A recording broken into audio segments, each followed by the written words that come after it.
Am I the antagonist entitled In-Laws and Eviction Note? I met boyfriend Bill more than a decade ago in university. We broke up mostly due to his family and had limited contact for almost 10 years. When the pandemic hit, we reconnected and last year moved in together in a city close to his hometown, about 3 hours away. We both work from home, this city has a low cost of living, and we have a 3-bedroom house so that we each have an office. His family is awful. When we were in university, he shared a flat with his friends but eventually had to leave because of his mom. She had a key and went there every day with food and clean clothes. Whenever I visited, I locked the door because she barged in unannounced. One day, while we were being intimate, she pounded on the door until we opened. I argued with her and asked her to call first, but she laughed and said she was modern, along with other nasty things, and called me a tramp.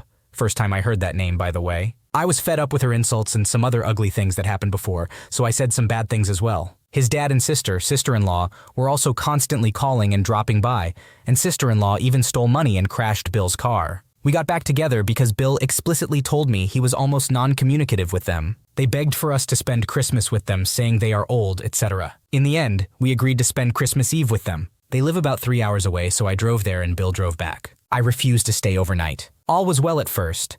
But then Bill's mother-in-law, said sister-in-law is coming back from abroad with her 2 kids and her new boyfriend, and she should stay with us. It led to a really bad fight, mainly because the house we live in, which we call our house, but I own it. He gave all his savings to his parents the year before we got back together to solve a problem they had. I won't go into that. And I make a lot more than him, so he pays half the mortgage and utilities, but the name on the deed and loan is mine. I suggested she rented a flat, but mother-in-law said she needed to save.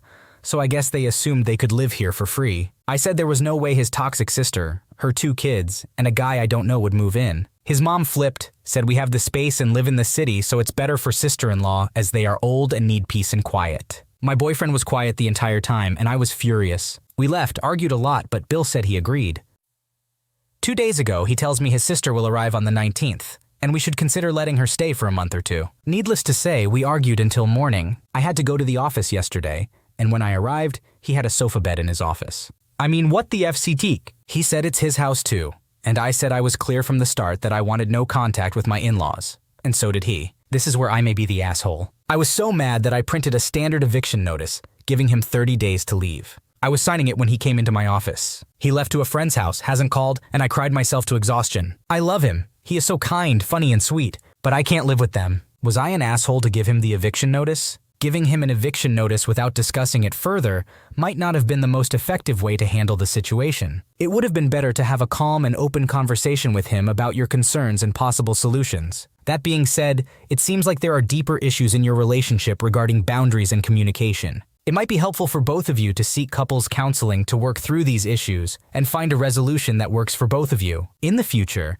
it's important to communicate your expectations and boundaries clearly and assertively, while also being open to compromise and understanding your partner's perspective. Am I the antagonist for heavily limiting my stepdaughter's shower usage? My husband and I got married 3 years ago and now have a 2-month-old daughter. We were best friends for 6 years prior to getting married. He has a 12-year-old daughter with his ex, who is honestly great. I love everything about her except for her excessive showering. So she showers twice a day, once before school and once around 5 p.m. Each time she takes 45 minutes to an hour and 15 minutes. The problem is that our hot water is electric, and her excessive showering has significantly raised our bill to nearly $600 a month for the past 4 months. Whenever I discuss this issue with her dad, he responds with, "It's something we have to get used to because I'm not going to tell her she can't shower." She uses up all the hot water, and because she showers during dinner time, the temperature of the shower is affected by the kitchen sink. She constantly yells from the bathroom, demanding that we turn off the kitchen sink when I'm in the middle of cooking and need the water. I have told her multiple times not to use the shower between 4 p.m. and 6 p.m.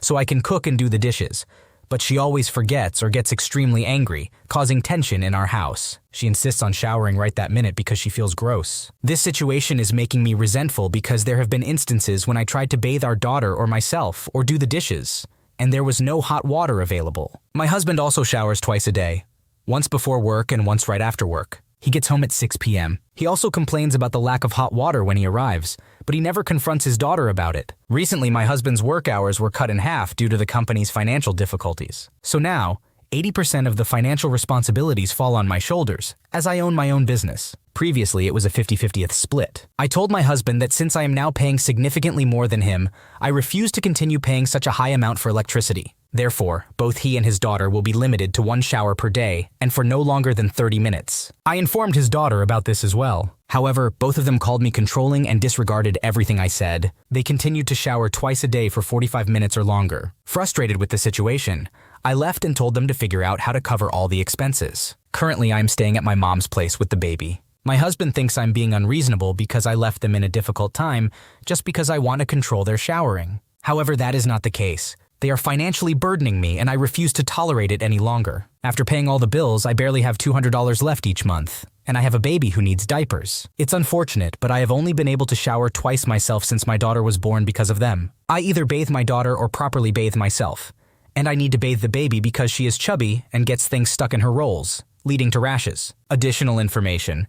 This excessive showering was not a problem until recently. My stepdaughter moved in with us in September for school because her mom moved out of the district and she wanted to stay in the same school. So this is all new to me. My husband has always showered twice a day, but the bill was still significantly lower because his showers usually didn't exceed 20 minutes. It's understandable that you're frustrated with your stepdaughter's excessive shower usage, especially considering the financial strain it's causing. It's not fair for them to ignore your concerns and continue to use all the hot water despite your financial struggle. You have a right to set boundaries and limits, especially since you're shouldering a majority of the financial responsibilities at the moment. It's also concerning that your husband is not addressing the issue or supporting you in this situation. It might be worth discussing your concerns with him again and finding a compromise that works for everyone, such as finding ways to save on hot water usage or exploring alternative shower options for your stepdaughter. Am I the antagonist for inviting my dad on a cruise? My dad, 61 years old, and I, 31 years old, female, were having a drink together when he told me about a Northern European cruise. He expressed his desire to go, but his significant other cannot leave her dog alone for long periods,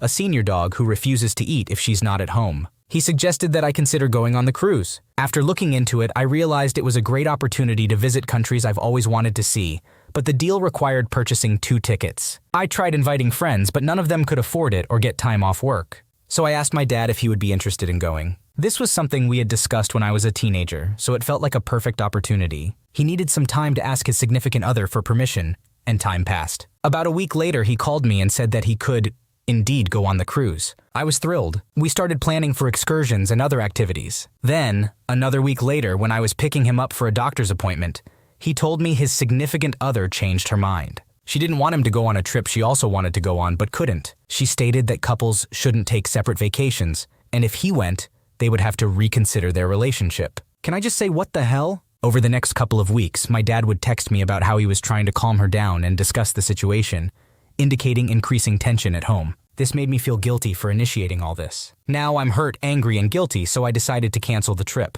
I told my dad about it, and I guess he told his significant other. She started crying, and I started crying too. It's all so stupid. I don't even understand why it affects me so much. I could win an award for my acting skills because I can cry on cue just thinking about this situation. I made a joke to my dad about it, but I regret it because he occasionally brings it up just to see if I'll cry again. For Christmas, he got me a suitcase. And it took all my strength to smile, be respectful, and say thank you because I couldn't tell if it was intentional or not. When he and his significant other dropped me off at my place, he asked if the gift made me happy or sad while I was taking it out of the trunk, and I burst into tears. This surprised his significant other because I rarely cry, and she didn't hear what he said. I hurried into my apartment, and I haven't spoken to him since. He invited me to meet up today for a meal, so I'm planning to ask him what the hell all of that was about. It's just absurd to me that all of this chaos resulted from a simple vacation. So, am I the asshole for inviting my dad on a cruise? It seems like you genuinely wanted to spend quality time with your dad and fulfill a long-standing dream of traveling together. You even made efforts to invite friends before asking your dad. The fact that his partner tried to manipulate him into not going by threatening the relationship is unfair and unreasonable. You ultimately canceled the trip out of guilt,